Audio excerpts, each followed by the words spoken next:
खोसा साहब एक सवाल, इस वक्त पीपल्स पार्टी और नून लीग आपस में इस वक्त दस्तो गिरेबां हैं, क्या समझते हैं अंदर से एक है या फिर वाकई ये इस वक्त इख्तलाफात? पहले दिन कह रहे हैं कि ये जो है ये गलत है, आपकी गुलामी पीपल्स पार्टी की PMLN के साथ, भुट्टो के कातिलों के साथ जो है संगम, बीबी की गंदी तस्वीरें फेंकने वालों के साथ संगम, ये हो ही नहीं सकता, होना ही नहीं चाहिए।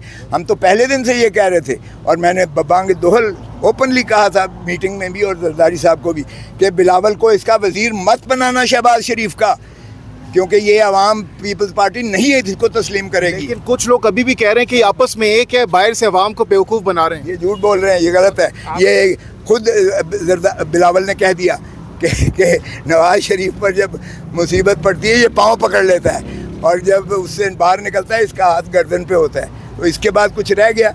और जरदारी साहब की ज़रा पुरानी क्लिप्स दिखाओ जिसमें उन्होंने कहा है अगर आज हमने नवाज शरीफ के खिलाफ ना किया तो हमें कौम कभी माफ। सबक क्यों नहीं सीखते जरदारी साहब, सबक क्यों नहीं सीखते इससे? माजी में भी इस तरह चीजें हो चुकी हैं, सबक क्यों नहीं सीखते जरदारी साहब? ये उनसे पूछें। खान साहब के लिए मुश्किलात बढ़ रही है या कम होती हुई नजर आ रही है? किसके लिए? इमरान खान साहब के लिए। इमरान खान के लिए कोई मुश्किल नहीं है, बिल्कुल कोई मुश्किल नहीं है। इमरान खान का जो है वो ग्राफ आवाम में पहले से बहुत ज़्यादा और आए दिन रोज़ के दिन उसका ग्राफ जो है, उसकी पॉपुलैरिटी जो है, उसकी हर दिल अजीज़ी जो है वो बढ़ रही है। इसलिए इमरान को कोई घाटा नहीं है और सियासतदानों के लिए जेल में रहना कोई ऐसी बड़ी बात नहीं होती। खोसा साहब ये बताएं कि बंदयाल साहब को 1 साल 7 माह में क्यों फुल कोर्ट बनाने की जरूरत नहीं पड़ी?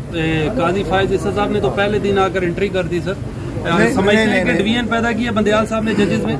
नहीं, हम खुद मिले थे, जो आपने बड़ी तनकीद उस पर की है।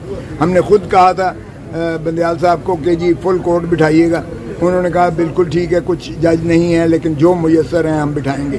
और चुनाचे उन्होंने काजी फाइज जस्टिस, अब जो उस वक्त डेजिग्नेट चीफ जस्टिस काजी फाइज साहब को, जस्टिस सरदार तारिक मसूद साहब को और बाकी सारे जज 9 जज उस वक्त मुयस्सर थे, यहाँ सबको बिठाया था। अच्छा, लेकिन आपको पता ही है कि जस्टिस काजी फाइज साहब उससे जो है वो अलहदगी अख्तियार कर गए और जस्टिस तारिक मसूद साहब ने भी कर ली और जस्टिस मंसूर अली शाह पर वफाक ने एतराज़ कर दिया। तो फिर बाकी 6 जजेस रह गए जो सुन रहे थे। अच्छा, तो ये नहीं है कि बंदयाल साहब ने कोशिश नहीं की है, लेकिन काजी फाइज ईसा साहब की और बंदयाल साहब की ज़ाती चूंकि एक दुश्मनी की हद तक आ गई थी, इसलिए वो शायद मुनासिब नहीं। किस हद तक वजन है वो तो जजेस उनको बार बार कह रहे हैं। हमने तो मार्शल लॉ के भी जजेस ने फैसले दिए, लेकिन हमने फैसले नहीं देखने, जजमेंट नहीं देखनी, हमने तो कानून और आइन को देखना है। सर देखें, जस्टिस खुश आइंद बात है, चीफ जस्टिस साहब बार बार अपने हल्फ की जो है पासदारी करते हुए यही कहते सुने गए कि जी मैंने आइन की और कानून की जो है अमलदारी का हल्फ लिया है। तो लेकिन देखें, प्रेसिडेंट जो केस लॉ होता है वो उसी आइनी शिक या कानून ही की तशरीह करता है। तो ये कहना कि जी कानून मैं प्रेसिडेंट्स का पाबंद नहीं हूँ, वो उसकी तशरीह करते हुए, और तशरीह का हक सुप्रीम कोर्ट को होता है।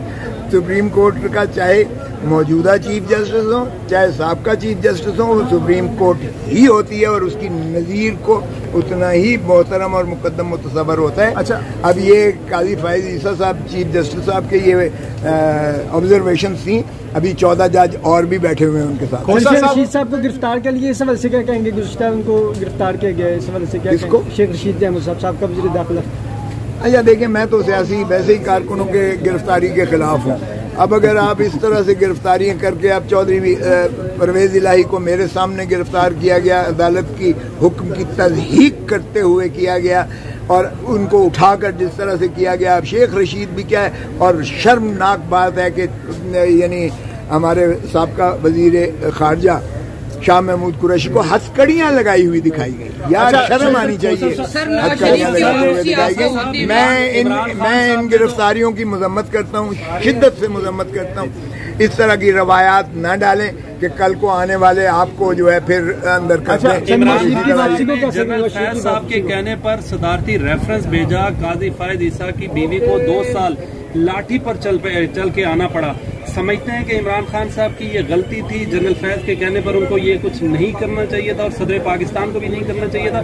कल सदर पाकिस्तान थोड़े शर्मिंदा नजर आ रहे थे आज लेते हुए। सर मुझे शर्मिंदा वगरमिंदा तो कोई नज़र नहीं आया, लेकिन ये है कि बिल्कुल मैं इसकी मजम्मत करता हूँ, बिल्कुल गलत किया, किसी की डिक्टेशन नहीं लेनी चाहिए। अब आप फिक्र ना करें, ये शहबाज शरीफ भी जो कहता है कि मैं 30 साल से मैं एस्टैब्लिशमेंट की आंखों का तारा हूँ, ये भी कल को यही कहेंगे कि मैं नहीं कर रहा था। ये जो दरो दीवार तोड़े गए हैं, जो औरतों को पकड़ा गया है, जो बच्चियों को पकड़ा गया है, जो इनको जो है बार बार तज़हीक की गई है दिलिया की, मैं नहीं कर रहा था, कोई और कर रहा था, ये मजाक बंद होना चाहिए। खोसा साहब, कब तक ये केस वाइंड अप होता हुआ दिखाई दे रहा है आपको? देखें, जिस स्पीड से माशाल्लाह चला रहे हैं, ये तो लगता है कि आज एक साइड को ये सुन लेंगे, मुकम्मल कर लेंगे, और फिर अगली जो है जवाब के लिए शायद वो दूसरी साइड को दें। मेरे ख्याल में तो इसी हफ्ते में इंशाल्लाह इसका फैसला